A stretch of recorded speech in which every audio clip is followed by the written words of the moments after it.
What do you mean it's 2025? I am still working on my 2024 goals. Happy New Year, everyone. If you're here from my email, then you probably saw I recently came across a study where up to 40% of couples will consider if they have shared goals in their relationship when making a decision about separation or divorce, which is, it's an astronomical number, but also it's not unheard of. When you think about a partnership or teamwork, you're not getting a divorce because you're so overjoyed with feeling happy and like you're in a partnership. It's usually because you're feeling alone in that partnership. I am sitting and reflecting, as many of us do in the new year, and I'm thinking about the times where I felt the most unhappy in my relationship. And it usually came from feeling misunderstood or feeling like I was by myself and isolated. Even though I was in a relationship, I was still feeling lonely. And I realized in those moments where I was feeling so disconnected from my husband, it came from not having shared goals and not really being aligned on our values. Every year we would come up with our own goals. And of course, we knew our own values, but we did not know each other's values, and we would cheer each other on for our own individual goals. But the moment we created shared values within our relationship, and when we identified values that would be the foundation of our relationship, is also the moment we felt connected. We finally had this partnership that we were looking for and that we expected as soon as we said I do to each other. So it was very exciting. And I'm here to give you that exact same thing. I want you to have that connection with your partner, because 2025 will not be 2024 part 2. It's time for you to finally start changing the way that you and your partner see each other in your relationship. Before we establish shared goals, we really need to talk about the importance of having shared values. And as you know, those values are the fundamental principles and beliefs that guide you whenever you're interacting with people, whenever you're making decisions, or whenever you're behaving a certain way. It's your values that are guiding you. So when we talk about values, it's important that you're aligned and have a shared set of values with your partner, because it will help you navigate life's challenges together based off of those values. It also goes into expectations, but we can talk about that later. But it also helps with the resilience of your relationship when challenges do come up. You are both working towards something. You have this emotional bond together because, again, you created these values or a sense of purpose with each other. Okay, so think of values, and I want you to think of what really makes you you. When someone describes you, it's probably going to be your values more than your characteristics. Values can be considered things like trust, communication, respect, honesty, family, career. I'll also include a list of values in my link down below if you need some help on what are my values. What I want you to do is I want you to come up with 5 values by yourself. Okay, I know we talked about partnership, but you're going to get to that in just a moment. First, we need to identify 5 values by yourself. Partner needs to also identify 5 values by themselves. So together you'll have 10. All right, pause this video right here. Once you're done coming up with those values, come back. Okay, now that you have 5 values each, 10 values together, I want you to go back and forth and share what those values are. So yours can be trust, partners can be communication. And when you come up with those values and share them, I want you to explain why are they significant to you. Once you have done with the entire list, I want you to come up with the values that look like they overlap each other. So if it's something like honesty and openness, those are pretty much aligned. If you have any values that are overlapping like that, then let's go ahead and write that value down. We're going to come up with 4 more values that are going to be overlapping, or the values that you want to identify as the foundation for your relationship. All right? So 5 values individually, which 10 together, and then 5 for the relationship. Let me know when you've done that, and we need to write them down, because right after this, we're going to come up with a shared values statement. Go ahead and pause me again if you need to. Okay, welcome back. So with the shared value statement, it's going to sound something like, we'll talk about honesty, communication. It'll sound something like this. As partners, and I'll put it right here. That way you can always just take it. As partners, we commit to fostering a relationship grounded in trust, open communication, and mutual respect. We value honesty and pledge to support each other's personal growth while nurturing our bond through shared experiences and unwavering loyalty or unwavering whatever it looks like for you. Okay? The reason why we're coming up with the shared value statement is almost like when you think of a company's mission or their pledge. I need you to commit to each other in following these values. It's within the relationship. This is now built on respect and communication and unity. This is the purpose of our relationship right now. This is how we are working. Okay? All right, now that we've gotten that done, and like I said, the shared value statement doesn't have to be as elaborate, but it should be something that you both know, understand, and agree to. Now let's talk about setting a shared goal for the year. Setting a shared goal for the year is vital. We've already seen in that study how it revealed 40% of couples will consider if they have a shared goal when thinking about divorce or separation. So with that being said, let's go ahead and create some of those goals. Being able to clearly define goals with each other, it helps you have an understanding of each other's expectations and desires, as well as it will probably reduce any misunderstandings that you may have. So I want you to just take a moment and you can pause and think about what kind of shared goals you need to have with each other. What's something that you both would like to accomplish together that would make you feel, one, determined to get it done, and two, like a partnership. Pause if you need.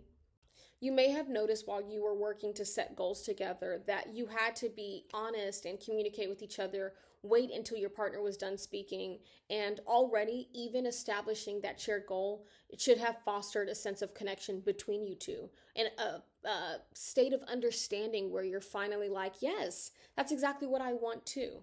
So now that we're at least one step closer to that partnership, I want you to think about what it looks like to achieve that goal, at least the steps that it's going to take to get to that goal. So, we're going to come up with an action plan, and it would look something like this. If it were going to be a $20,000 goal at the end of the year, we're saving $20,000.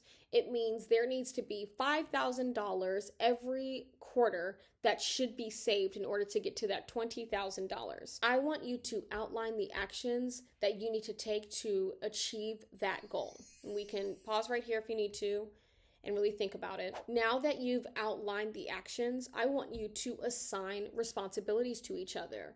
What is it that you need to do and what is it that I need to do in order to get us to this goal? And again, it doesn't have to be the bigger goal that we're thinking about. Think about the smaller goals. So at the end of this quarter, what's going to get us to that $5,000? What do you need to do? What do I need to do? Really break it down, okay? The responsibilities between you two. And go ahead and pause right here so that you can assign those responsibilities. Now let's discuss deadlines.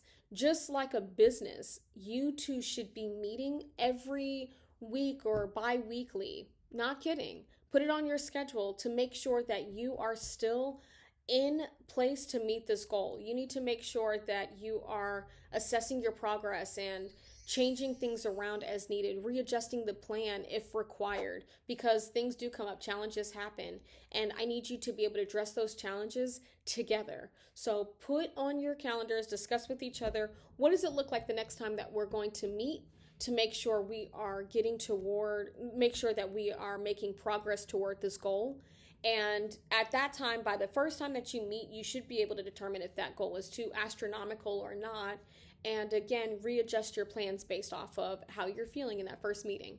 Whew, okay, that was a lot. How are you feeling? Just a quick check-in, because I am still a therapist at the end of the day, and I have to make sure you're okay. But of course, okay, fine, and good, if you have seen me, they never suffice. So I want you to really think how you're feeling. This can be overwhelming, and this can be exciting, or you can feel indifferent. But I really want you to explore how you're feeling, because you do need to start communicating those things with your partner, wherever they are. And last but definitely not least, we are talking about effective communication techniques. And I'm sure you understand why it's so important to have effective communication.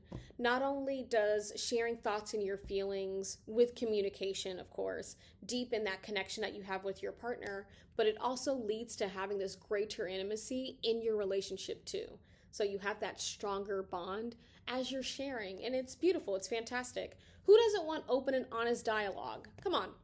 So let's talk about what it looks like to create a safe environment where you're both feeling valued and understood. We are going to practice active listening. And the way that you would do that is when you are finally ready to communicate with your partner, you're going to eliminate all distractions around you. You'll put your phone on Do Not Disturb, turn off the TV. You would turn toward them. Again, I don't know where your partner is, but we're going to turn toward them. The reason why you are going to turn toward them is because it gives them and you this openness. It lets them know that you're ready to receive whatever it is that they need to say.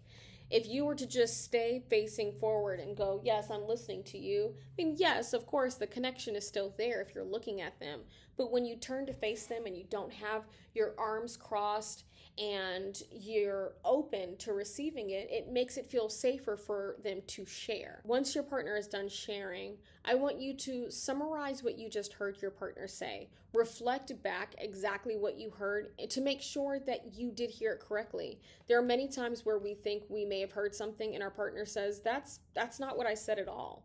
So make sure that you are saying exactly what you may have heard them say, and they will tell you, wow, yeah, thank you, yes. It should make them feel more connected because now they know you're listening and that you heard them and you understand them. Also, I just want to say I'm so proud of you. I know it's very random, but I just want to say just very quickly, I want to acknowledge your progress, and I want to also acknowledge the actions that you're taking to better your relationship. Not everybody is willing to do this, so I'm proud of you.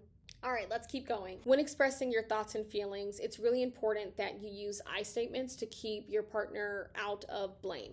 The reason why is because you don't want your partner to feel defensive as you're trying to have empathy and really create connection between you two in these conversations.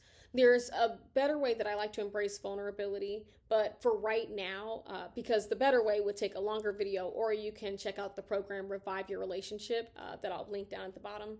But for now, just create I statements. And it's something that you can always look up, how to create I statements when discussing certain things that come up in relationships.